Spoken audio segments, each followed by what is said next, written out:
Olá, bom dia, seja muito bem-vindo. Nós estamos ao vivo, agora são 8 horas e 31 minutos pelo horário de Brasília. Daniela Paris. Bom dia, Kleber Werneck, bom dia a você que nos assiste. A partir de agora você fica por dentro das informações do Brasil e do mundo desta quinta-feira, 7 de julho. Vamos aos destaques de hoje. PEC social será votada hoje pela Câmara dos Deputados. Medida vai aumentar o valor do Auxílio Brasil.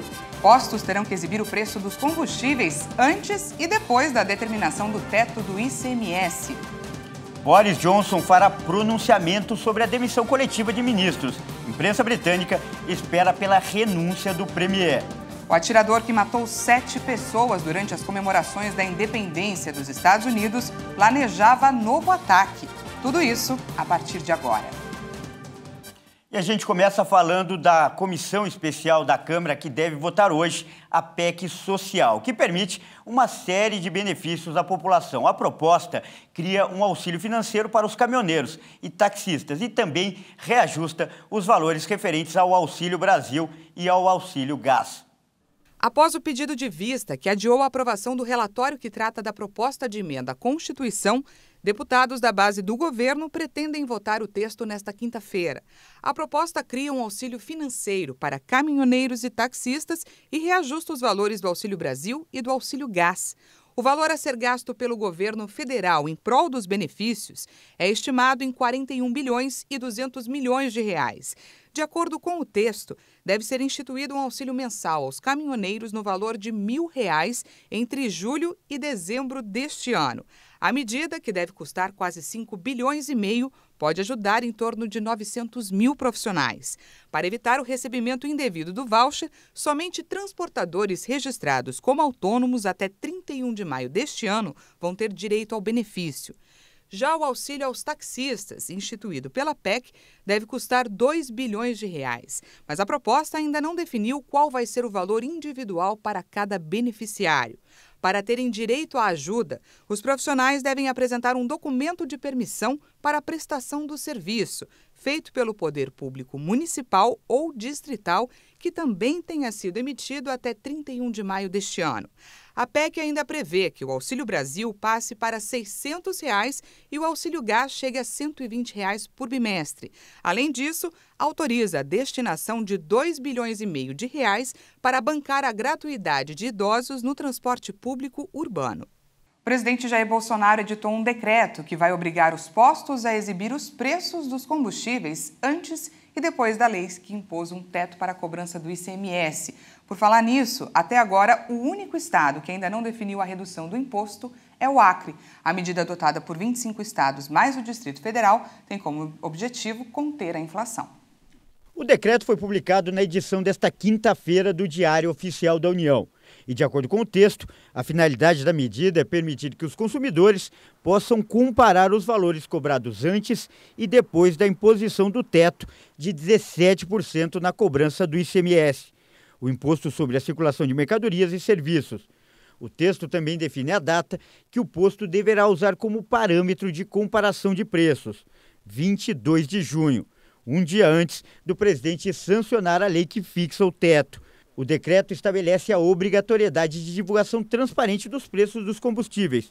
A medida vale até o final de 2022, mas não prevê penalização para o posto que não cumprir a determinação do governo. E olha só, agora nós vamos mostrar como está a situação na Cracolândia, na região central de São Paulo. O nosso repórter cinematográfico Marcos Irose e a nossa produtora Fabiane Silveira estão na região da Santa Ifigênia, local que, como eu disse, é conhecido como Cracolândia. A gente pode ver a situação nesse momento aparentemente tranquila. A gente vê aí, ó, a segurança está reforçada, isso em virtude de acontecimentos que foram registrados ontem, confrontos entre comerciantes e também usuários. A gente pode observar aí que o comércio ainda está de portas fechadas, já que o horário comercial não teve início, mas a previsão é que o comércio hoje funcione normalmente, ao contrário de ontem, quando foram registrados tumultos no local. A gente pode ver aí ó, uma viatura, né, agora da Guarda Municipal, agora há pouco a gente viu também uma viatura da Polícia Militar, o que mostra que o clima é de insegurança e de bastante temor nessa região. Vou explicar um pouquinho sobre a Cracolândia, que ela é considerada um problema crônico aqui na cidade de São Paulo. No último ano, a movimentação de pessoas no local aumentou 21% de acordo com dados da Prefeitura. A estimativa é que, em média, 579 usuários passem ali pela região por dia. Recentemente, a Prefeitura e a Polícia fizeram uma série de operações no local e conseguiram dispersar algumas aglomerações. Mas as ações têm causado reação dos usuários, como a que aconteceu ontem. Olha só, a gente vai explicar e mostrar agora. Ontem, os usuários da Cracolândia invadiram lojas e criaram muito tumulto com os comerciantes no centro de São Paulo. O grupo entrou em confronto com os ambulantes e comerciantes. Comércios foram saqueados por usuários de drogas e houve quebra-quebra e correria na região. As ruas da Santa Efigênia, dos Gusmões e Guaianazes foram as mais afetadas pelos tumultos. A Rua dos Gusmões tem recebido muitos dependentes químicos nos últimos meses, desde que operações da polícia começaram a retirar traficantes e dependentes das proximidades da Rua Helvétia, onde se encontrava antes o principal fluxo da Cracolândia.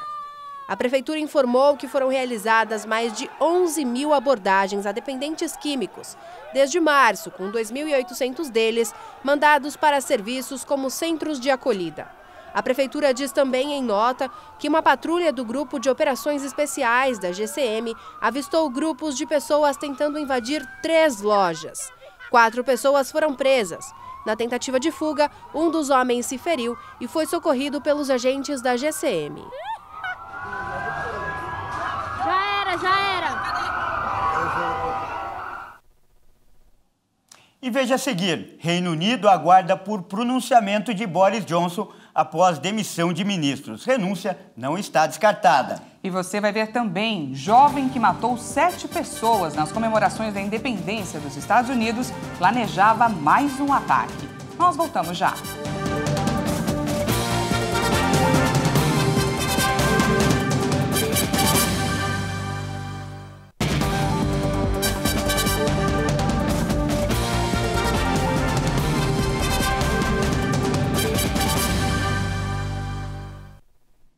Seja bem-vindo mais uma vez, estamos de volta ao vivo, agora são 8 horas e 41 minutos pelo horário de Brasília e a gente volta com um alerta. Isso mesmo, o INSS está marcando perícias para trabalhadores doentes só para 2023. Trabalhadores doentes que precisam passar pela perícia do INSS, o Instituto Nacional do Seguro Social, para conseguir o benefício por incapacidade, podem ter de aguardar até 2023 por atendimento. Esse é o prazo que muitos segurados encontram ao fazer o agendamento no Meu INSS ou no telefone 135.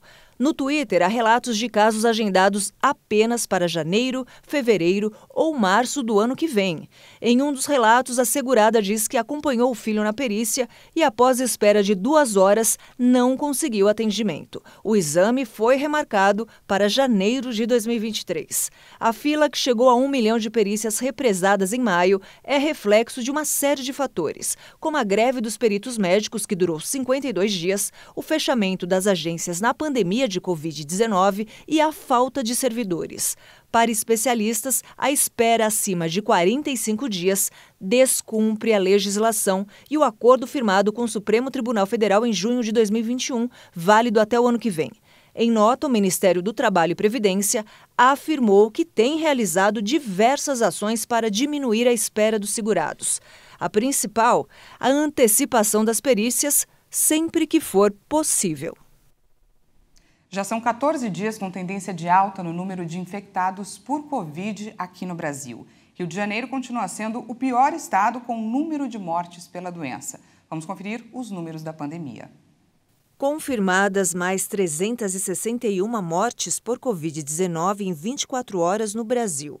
O total de óbitos pela doença desde o início da pandemia já chegou a 672.790.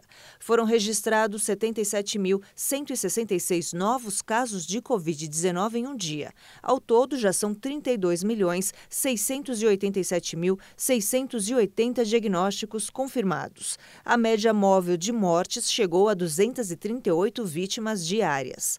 A curva apresenta tendência de alta, com variação de 99% em relação a 2 semanas atrás. Já a média de casos na última semana foi de 57.829 registros por dia. Esses dados mostraram uma tendência de alta com variação de 45% em relação a 2 semanas.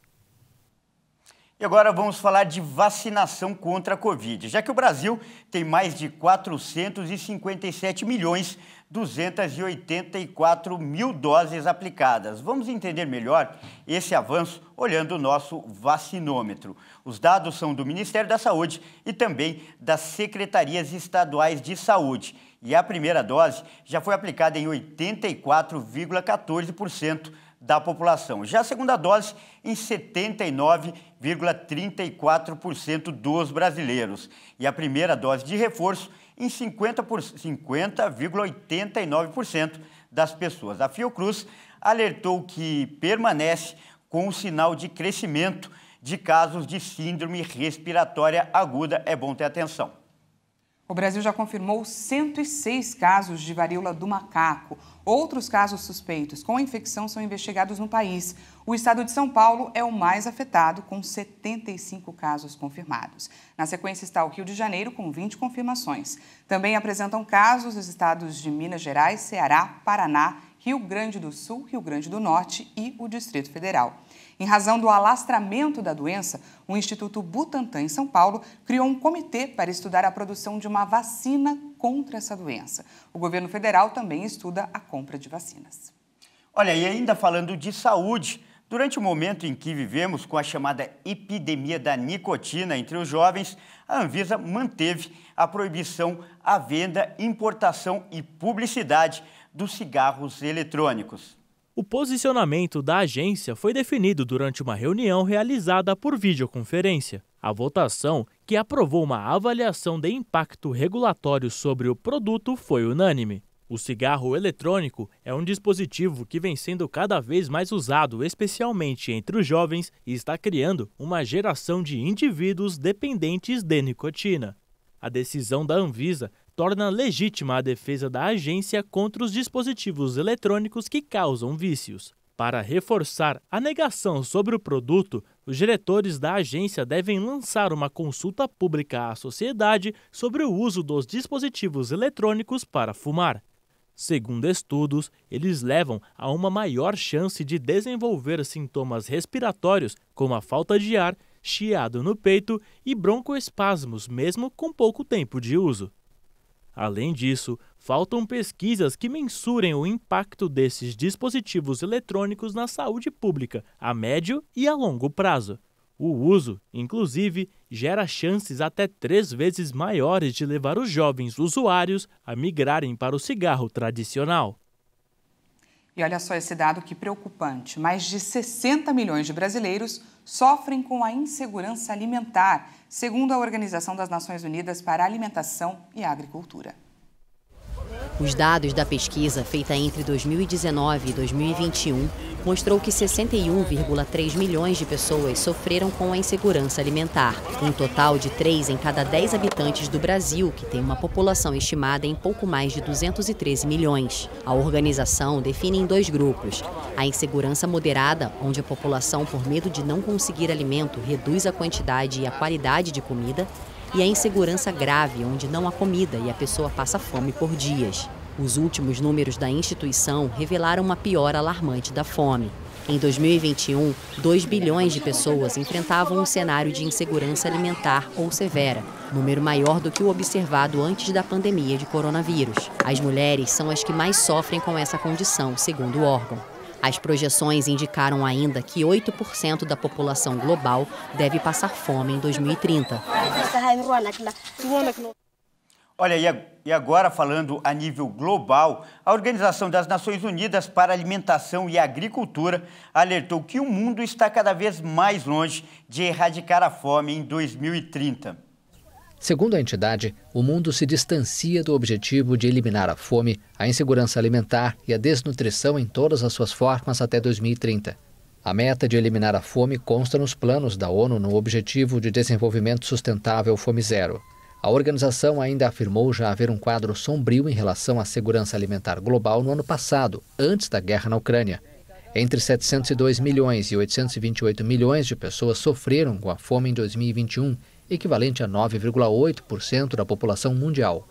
A informação consta em um comunicado conjunto da FAO e outras organizações como o Fundo Internacional para o Desenvolvimento Agrícola e o Programa Mundial de Alimentos. Esse número significa que houve 46 milhões de pessoas com fome em relação a 2020, ano em que a situação já havia piorado devido à pandemia de Covid-19. A FAO projeta até 670 milhões de pessoas seguindo com fome para o final dessa década, um número parecido ao de 2015, quando a comunidade internacional estabeleceu a meta de erradicação. Na América Latina e Caribe, em apenas 2 anos, 13 milhões de pessoas caíram na fome. 4 em cada 10 vivem em insegurança alimentar. A agência de notícias Fars e a televisão estatal da República Islâmica informaram que a Guarda Revolucionária do Irã prendeu vários diplomatas estrangeiros acusados de espionagem. Entre os detidos estaria um diplomata britânico, mas a informação foi desmentida em Londres pelo Ministério de Assuntos Exteriores. Segundo a agência oficial Fars, o diplomata britânico, chefe da missão adjunto da embaixada, Gillis Whittaker, teria sido expulso do Irã. Já a televisão estatal noticiou que o diplomata britânico tinha sido expulso da área onde ocorreram as detenções. A informação foi desmentida em Londres pelo Ministério de Assuntos Britânicos, que qualificou de falsas as informações divulgadas pela imprensa iraniana. A televisão estatal do Irã acusou o diplomata britânico de ter efetuado operações de inteligência em áreas onde se realizavam manobras militares. Ainda se desconhecem o número e a nacionalidade dos outros diplomatas detidos e a data de sua detenção. A notícia vem à tona em meio a tensões entre o Irã e as potências mundiais que tentam reviver o acordo nuclear de 2015. Olha, e o autor confesso do ataque durante as comemorações do Dia da Independência dos Estados Unidos planejava cometer um segundo atentado no estado vizinho de Wisconsin, naquele mesmo dia. O homem de 21 anos, acusado de ter atirado durante um desfile de 4 de julho em um subúrbio de Chicago, considerou cometer um segundo ataque em Madison, no estado vizinho de Wisconsin. A informação foi confirmada nesta quarta-feira pela polícia de Highland Park, palco do massacre de segunda-feira, quando 7 pessoas morreram e outras 30 ficaram feridas. Mais cedo, a vice-presidente Kamala Harris esteve na cidade, onde visitou o lugar exato do ataque, acompanhada por autoridades locais. Segundo a promotoria, Robert Crimo, preso na mesma noite do episódio perto de Chicago, forneceu uma declaração voluntária aos investigadores confessando seus atos, em uma videoconferência perante um juiz. O magistrado recusou a liberdade sob fiança. Se for condenado, o jovem acusado de 7 assassinatos enfrentará prisão perpétua sem possibilidade de liberdade condicional. Uma próxima audiência, diante de outro juiz, deve acontecer no dia 28 de julho. A gente traz agora uma notícia de última hora. O primeiro-ministro britânico Boris Johnson renunciou agora há pouco. É mesmo, ele deixa o cargo após grande pressão para tomar a decisão após a renúncia de 50 membros de seu governo desde a última terça-feira. Johnson disse que o Partido Conservador agora é que deve haver um novo líder do partido e, portanto, um novo primeiro-ministro. Ele disse ainda que vai continuar até que um novo líder esteja no lugar dele. Segundo ele, o processo de escolha deve começar imediatamente e o cronograma será divulgado na próxima semana. Bom, essa edição fica por aqui. Eu agradeço pela sua companhia e convido a continuar ligado em nossa programação, porque às 10 horas eu volto com mais notícias para você. E eu chego também com mais notícias às 11 horas. Até lá! Até mais!